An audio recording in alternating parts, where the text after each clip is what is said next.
Your first million is always the hardest to get, and today we're going to be talking about the race to building your first $1 million. Now, this is something that everyone wants to do. They want to have $1 million to say that I am a millionaire, and today we've got Teresa Arago with me from the Conway office, and we're going to jump into some steps of how you can become a millionaire. And I think for some people, they're maybe listening to this and they're going, yeah, I'm never going to be a millionaire. If that's you, if you're saying I'm never going to be a millionaire, I want to encourage you to consider that you can if you want to, but also that it's more reasonable than you think, especially if you're younger.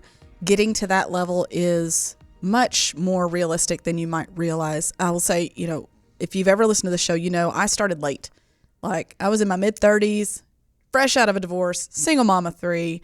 When I started my investment journey, and I'm nowhere near $1 million, but I have made progress I never would have expected just by being intentional. So even if you're telling yourself right now, I will never have $1 million, just pause and listen. Because whether you accumulate $1 million or something less, anything that you do to make progress towards financial independence is to your benefit. So let's jump into some steps that we think you should take in order to get to your first $1 million. So one step that I think is essential is living below your means. You need to save money if you're going to get to $1 million. You can't be spending your entire paycheck or you're never going to get there. So living below your means, not spending your entire paycheck, putting money back, I think that's one of the most important things to start with. What else would be another really important one? Well, in staying on that vein of living below your means, for some, especially early in your career, you might find that there's just more bills than there are paycheck. And what I have found with my clients is helpful is to understand that it's okay to be out of balance for a short period of time, in that you maybe take on a second job or you take on a side hustle, which is becoming more and more common, to help you have more income if you genuinely find yourself in a situation where the expenses are just too high. If you're married and both of you are working, or if you're single and you're putting everything you've got into it and you find that it's just not getting you where you want to go, maybe it's time to commit to take on 3 months of working an extra job just to get some things maybe paid off, get you over that hump, maybe get your emergency savings built up so you don't have to use debt. But don't feel like you're a victim of your circumstances. Figure out what you can control and get started on that to help you get to that point of being able to live below your means where you don't have to be so out of balance to do it. And then once you've done that, I think focusing your energy on wealth building activities. Now, that's a broad term, right? But let's talk about what that means. Do you understand how investing works? Have you taken time to educate yourself on what a kind of an appropriate allocation might be for you, or what even the words mean? I mean, there's so much jargon in every industry, and ours is no different. So have you taken time to educate yourself about what investing is, how it works for you, and what steps you can take? Have you taken time to understand your budget, to understand how to make your money work for you? Do you even have a budget? Understanding what it takes to build wealth in general, keeping your focus on it, is what's going to grow. Just like if you focus on your health, like you do, unlike me. If you focus on your health, you're going to be healthier. If you focus on your diet, you're going to have a better diet. If you focus on your career, you're probably going to have a better career. What we focus on tends to grow. The opposite is true also. If you, like me, were raised in a household where you didn't have much money to talk about, if you just tell yourself, you know what, I don't have any money, I'm never going to have any money, there's no point in worrying about it, you're going to be broke. You're going to be broke if that's what you see for yourself. You will self-fulfill that prophecy. But if you can get past that point of this is impossible and focus on actionable steps, you'd be shocked what you can accomplish. And I've experienced that. Like I said, when I started here, I was in my mid-30s, and I wasn't an advisor at first. I just started that probably 7 years ago. Been here for almost 12. I remember my first goal was to be able to do a certain percentage into the plan, because we do have a retirement plan here. And then my first kind of like asset goal was 100,000, because for me, I'll own $1 million was too much. I need to be able to get gratification within 5 to 10 years, or I'm going to lose my momentum when it comes to these large goals like this. And so it took me longer than I had hoped, but I broke that threshold a few years ago, but I had to do it by being incremental. So the first year I just did the match. I was a single mom. That's all I could do. The next year I went to 4%. The next year I went to 5. The next year I went to 6, because each year I was getting a raise. And so it helped me. And this year I'll be meeting another one of my goals, most likely. I'm kind of on track for it, which is to get a certain amount put into the plan each year. That's the key, is you have to just keep making forward progress. And if you get knocked down, there's been times where I had to throttle back on my contributions for a period of time.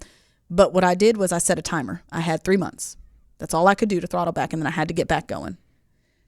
That's the key. Focusing on those things that are going to get you to your goal and not letting the other things just bog you down. Alec, when you think about independence and financial freedom, a lot of people, they say, well, I want $1 million. I want to be wealthy. We've argued before that maybe being wealthy isn't the right goal. Can you talk to that a little bit? Yeah, I think having financial independence, I don't think it's good to want the money to be flashy and show it off to all your friends. I think it's about knowing that you are secure, you're financially independent. You know that when you retire, or even today before retirement, you know that I've got the stuff in place to where I'm not going to be struggling. And a lot of the stuff that you brought up and a lot of the stuff that we've talked about, living below your means and saving money, that's really going to ensure that. I think that's the most important thing is one, the financial stability, but also the mental stability. It's not really what car I have in my garage. It's what money I have in the bank that's what really makes you wealthy and financially independent. Yeah, I was delivering, we were dropping off watermelons recently at some of our clients' houses. And I remember it just struck me that nobody would know that these people were millionaires. And one of them, a multimillionaire. And it's because he does what he does, in that he's not frivolous with his money. He's not trying to keep up with anybody else's standards, that he has reached that goal. And so if you catch yourself wanting things that other people have instead of focusing on whether you can afford them, that might be an indicator to you that something's out of balance and that you might need to make an adjustment if your goal is financial independence. Because, I think back to fitness, it's always easy for me to relate things back to fitness because I have such a, sorted relationship with it, we'll say right now. But if my goal is to get skinny, I may never reach it. I'm not at an age where skinny can be my goal. It has to be healthy. So if your goal is financial health, you're likely to also build wealth. Those two tend to go hand in hand. So maybe that's the mindset shift that you need to make, is that the goal isn't to get wealthy, but rather to have a sound financial foundation that will ultimately on its own get you where you need to go. Don't worry about the scoreboard, just play the plays.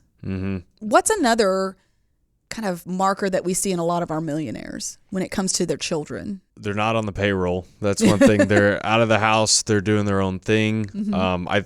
That can really help because kids are expensive. I'm sure that you and any other person with kids would know this. And when they get out of the house, whether they get off the payroll at 18 or when they graduate college, and you're in your prime earning years, you can throw a lot of money back, and you're not feeding 4 mouths or 5 mouths. You're just feeding you or you and your spouse, and that's really key to saving a lot of money. I feel like we see a lot of clients, their net worth really J curves. It increases a lot in those 10 to 20 years before retirement because, one, they've got compound interest on their side. They're making a lot of money with usually less expenses. And I think, that's one really key thing is your expenses go down when your kids get out of the house and you're in those prime earning years, and compound interest as well. It's a really good trifecta. I mean, a lot of our clients, like, they may only be halfway to $1 million in their 40s, and then in their 50s, they're well over. Yeah. And I think, too, the opposite can be true. If you're trying to support grown children who are adults, it can have the opposite effect. I did have a client that I had to have a very difficult conversation with a few years ago. They were trying so hard to make sure their child was doing well despite their poor decision making that they were actually over distributing their own retirement, and they were at risk of running out of money in the next 15 years if they continued on that track. So, if you're the child in this situation, understand that it is going to be very detrimental to your parents' journey if you stay on that payroll too long. It's time for you to get independent and make sure that you are standing on your own 2 feet and building your own healthy habits. And as you're raising your children, teach them financial concepts early. Give them the leg up that maybe you didn't have, because they're not going to learn it at school. They're not going to learn it from their peers. Teach them sound financial principles as they're growing up so that they are ready to be independent when the time comes. So we've talked about children. We've talked about your mindset and having that long-term mindset. What about work ethic? What do we see in our retirees that are doing so well, or those that have reached the million? They're definitely hard workers, and a lot of them love work too. A lot of them, when they get to retirement, they're worried about it because not because they don't have the money, but because they're wondering what they're going to do. You've been doing this craft for 40 something odd years, and then you get to retirement and you're like, dang, I don't get to work anymore. And I feel like we see that typically with millionaires, where they're going to get bored. And we always talk about, what are you going to retire to? Like, what is the thing that you're going to do in retirement? And those millionaire clients, we really want to make sure that they have an activity or maybe a side job or some hobby they can retire to, because they're hard workers and they've been working for 40 years, saving, and yeah. Well, and I think when you look at the trends of who are millionaires, who becomes and stays a millionaire, it's never someone who came into a quick amount of money. Like, you hear the stories of people who are like athletes or win the lottery. They always end up filing bankruptcy for the most part. And it's because they haven't built that solid foundation of work ethic. And so if you are just getting started on your career, as you're building those healthy habits, make sure you're also building some good work ethic and finding joy in whatever it is you do. You don't have to love what you do, but you do need to find some joy in what you do.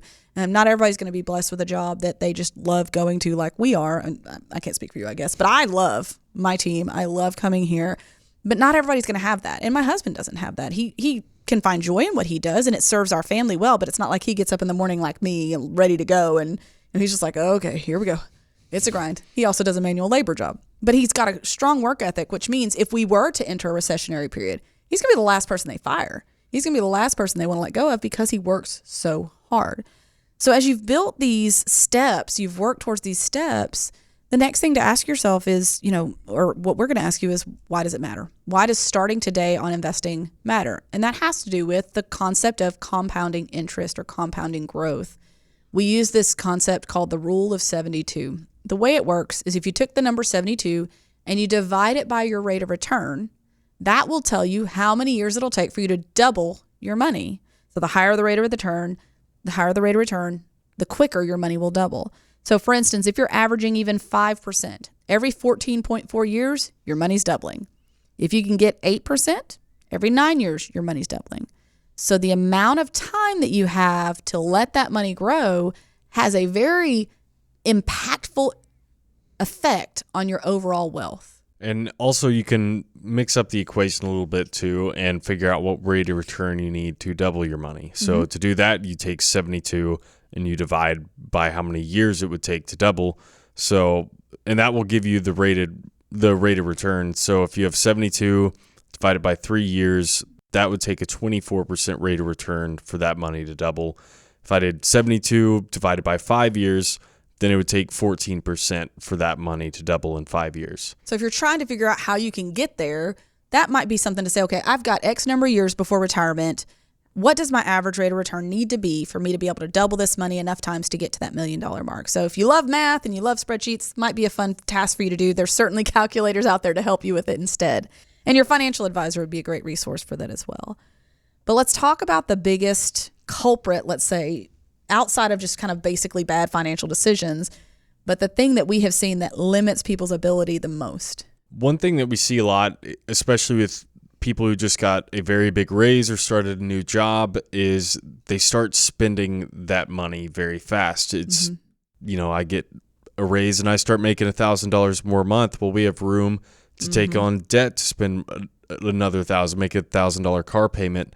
And it can really get sneaky when it's called lifestyle inflation, when, oh, well, I have the money to spend, I'll spend it. And that can really slow down growth because you've been used to spending, let's say, $5,000 a month. You've been living off that, but then you start making more money. Then you start spending more money. Then you get another raise. And it just keeps going on. And it gets to a point where they may be at a point where they're like, hey, I can't pay off these debts. And it's like, well, you're making 20 grand a month. How can you not? And it's because they've gotten so used to living off that to where it's tough to dial back once you're adjusted. Once you increase that, it's harder to start cutting things out because what you consider critical changes over time. So it's time for our 2 cents, and I'm going to go first today. When you're talking about this race to $1 million, which we think is a great way to kind of give yourself a goal to shoot for, it's all about the day-to-day decisions. There was this book I once read called Atomic Habits, and it talks about how little things can lead to bigger things. So I'd encourage you to focus on the little things first. On your road to financial independence, focus on the day-to-day decisions that you're making and see if they're in alignment with what we've discussed today. And if they're not, pick one thing that for the next 3 months you're going to focus on and work on, and then pick another and let that snowball into a fantastic future for you and your family.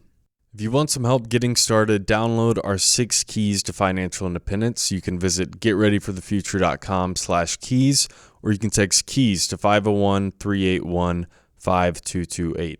Thank you guys so much for joining us today on Talking Sense. I hope something in this episode has started you on your journey to $1 million. If you want to learn more, we've got a ton of other episodes. You can find them on Facebook, YouTube, or wherever you catch your podcasts. Thank you again for your time. We'll see you next week. Thanks for listening to Talking Sense. And if you like what you hear, make sure and subscribe to the podcast to get all the newest episodes. The Jim Wealth team is available to you 24/7 at info@getreadyforthefuture.com or by calling our offices at 866-653-PLAN. That's 866-653-7526. And while we like to have fun here, we're also financial advisors, and that means disclosures. You should personally consult a financial advisor before making any investment, and no strategy can assure success. Securities offered through LPL Financial, member FINRA SIPC. Investment advice offered through Independent Advisor Alliance. Independent Advisor Alliance and Jim Wealth Financial Advisors are separate entities from LPL Financial.